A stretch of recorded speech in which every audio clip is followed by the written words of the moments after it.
Just a few thoughts about Confederacy Part 4, but briefly before I get into this, it would really be good information if I could get some responses to each part of this Confederacy video, just some commentary from some of the people that have listened to it, and we'll post it on each portion.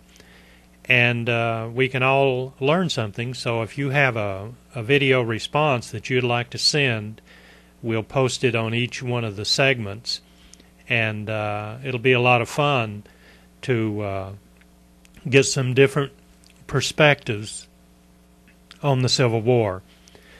In Part 4, a lot of the orators were going around the country trying to whip up the people to get them to secede, and I sure wish we had had video cameras back then, because I would like to listen to some of the speeches made by some of those people.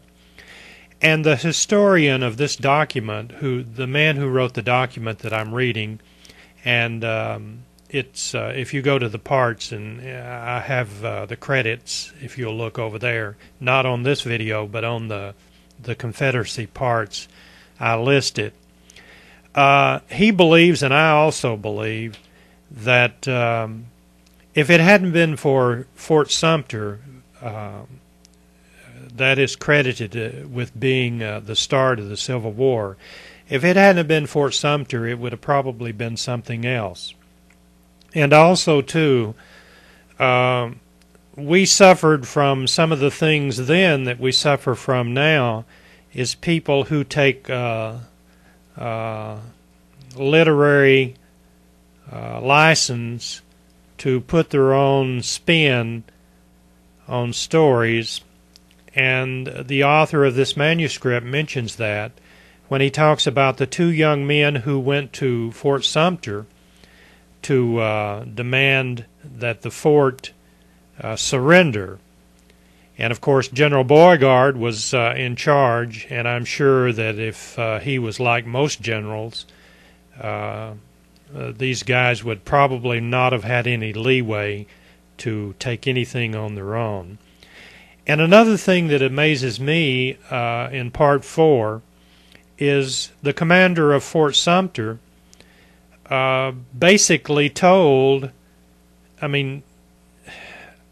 I guess these people really didn't consider the other side an enemy to begin with, because can you imagine a commander of a fort telling the other side that, I can only last for about 3 days because I've only got provisions for this, that, and the other. And I keep saying it was a strange time, but it's only strange from our perspective. I have always believed that when you look at things from the point of view of an observer of history, you can say, well, this happened, or I know why this happened, or I think it should have been this way or that way. But if you could go back, literally physically go back in history and listen to some of the conversations, I'm sure you would make a statement like this: oh, now I see. I see why it happened that way.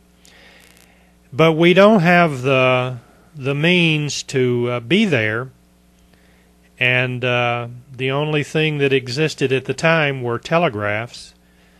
So we have to look at it from our point of view, from the 21st century. But anyway, why don't you give me a response and tell me what you think? And it's just a fun thing if you enjoy history. Thank you very much for listening, and we'll see you. Have a good day. Bye-bye.